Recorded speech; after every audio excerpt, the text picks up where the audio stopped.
Good morning everyone. आज हम लोग पढ़ेंगे चैप्टर 2 में हम लोग पढ़े थे पंडित भोलानाथ की चित्र कथा। उसी में का हम लोगों का प्रश्न उत्तर हो गया था और 2 नेक्स्ट पेज बाकी था। आज हम उसी को पढ़ाने जा रहे हैं। तो यहाँ पे देखिए दिया है नंबर 1 में सोचिए समझिए और कीजिए, यानी कि इसको सोच के समझ के करना है। नंबर 1 में दिया है स्ट्रॉबेरी को जैम के जार से बाहर निकालिए, यानी कि ये स्ट्रॉबेरी है, इसको जैम के जार से बाहर निकालना है। तो यहाँ से देखिए कैसे निकालते हैं आप, ध्यान से देखिएगा।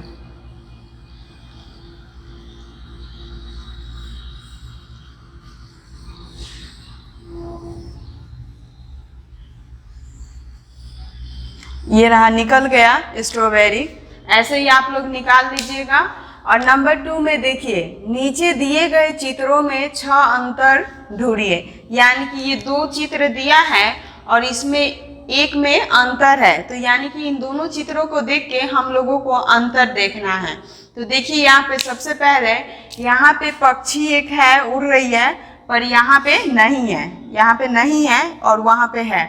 नंबर 2 में देखिए यहाँ पे जो ये बच्चा है इसके 2 हाथ दिखाई दे रहे हैं पर इसमें नहीं दिखाई दे रहे हैं। उसके बाद नंबर 3 है कि यहाँ पे ये सीट दिया है पर यहाँ पे नहीं दिया है।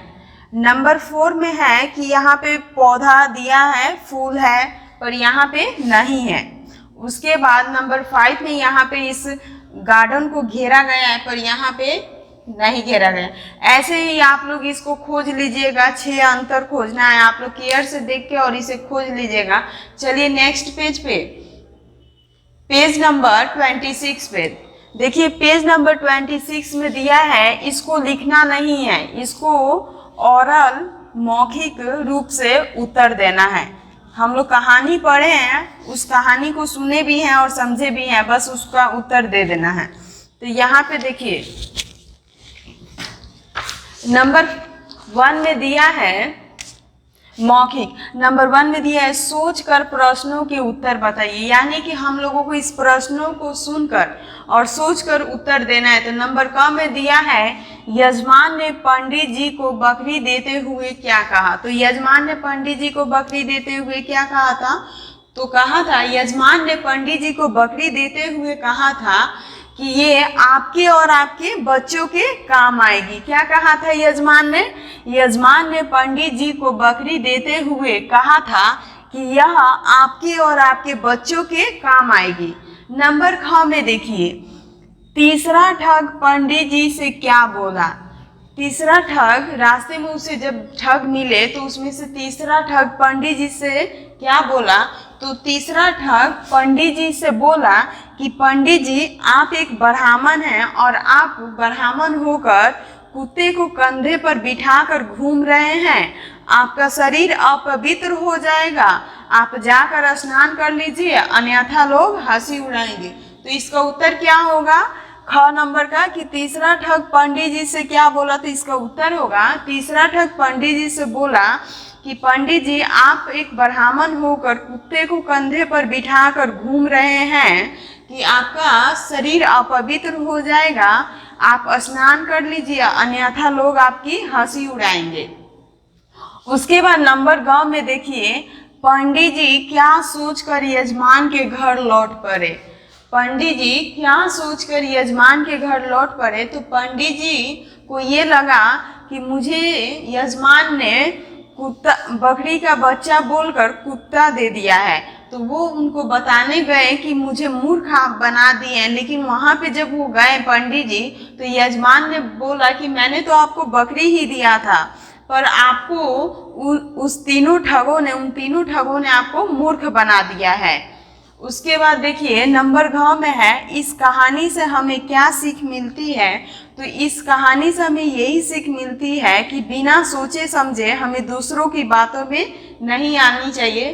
तो हम लोग क्या सीखे कि इस कहानी से हम लोग यही सीखे हैं कि बिना अपने आंखों से देखे और बिना अपने कानों से सुने किसी के बातों में नहीं आना चाहिए। जो हम आंख से देखते हैं हम उसी पे विश्वास करें, दूसरों की बातों में नहीं आना चाहिए। उसके बाद देखिए नेक्स्ट है आओ वार्तालाप करें, यानी कि एक दूसरे से बातचीत करनी है। अब देखिए किस चीज के बारे में हमें बात करना है। अगर कोई आपके प्रिय मित्र के बारे में कुछ गलत कहे तो आप क्या करेंगे, यानी कि आपका कोई प्रिय मित्र है और उसके बारे में अगर कोई कुछ कहता है तो आप क्या करेंगे। तो उसके बाद देखिए विचार, मुश्किल समय में बुद्धि ही सच्चा साथी होता है, यानी कि एक थॉट दिया है इसमें कि मुश्किल समय में बुद्धि ही सच्चा साथी होता है, यानी कि कितनी भी विपत्ति पड़ी हो, अगर बुद्धि है तो हम उस विपत्ति से निकल जाएंगे, अगर बुद्धि नहीं है तो हम कभी नहीं निकल सकते। इसीलिए मुश्किल समय में या हर समय में हम लोगों का साथ मित्र दे या नहीं दे, पर बुद्धि जरूर साथ देती है। इसीलिए हमेशा हम लोगों को विद्वान बनना चाहिए, पढ़ना चाहिए, लिखना चाहिए, तभी तो बुद्धि होगी। इसीलिए मन से आप लोग पढ़िए। उसके बाद है जीवन कौशल, ये लाइफ स्किल्स है। बातों बातों में देखिए क्या होता है, पता है मोनू चोरी करता है, मतलब ये बोलती है इससे कि मोनू चोरी करता है। एक बच्चे के बारे में बता रही है कि वो लड़का चोरी करता है, उसका नाम मोनू रहता है।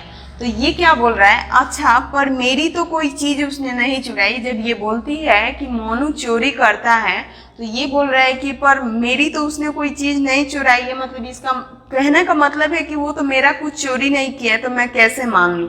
उसके बाद देखिए ये बोल रही है कि मुझे मेरे दोस्त ने बताया, यानी कि ये जब बोल रही है कि मोनू चोरी करता है तो ये बोला कि ये बच्चा बोला कि पर मेरी कोई चीज़ उसने नहीं चुराई है, तो ये बोल रही है कि मुझे मेरे दोस्त ने बताया, यानी कि ये अपने आंखों से देखी नहीं है, चाहे इसका कोई चीज़ मोनू चुराया नहीं है, पर इससे इसका दोस्त बता दिया है तो ये मान ली है।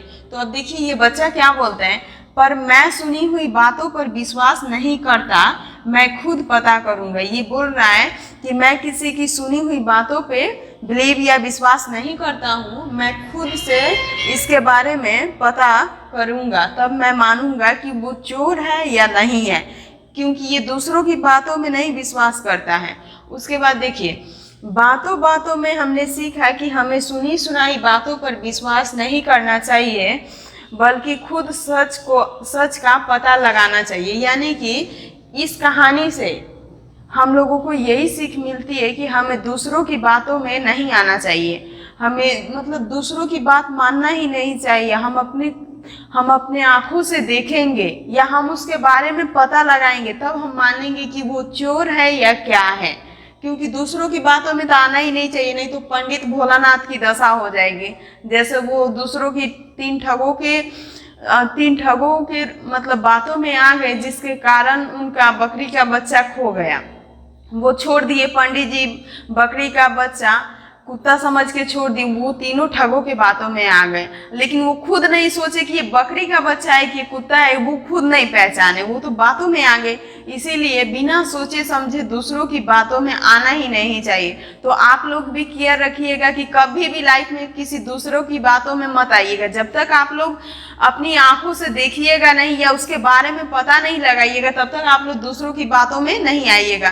Thank you, have a nice day. अब अगले दिन हम लोग नेक्स्ट चैप्टर 3 स्टार्ट करेंगे। आज के लिए इतना ही, थैंक यू।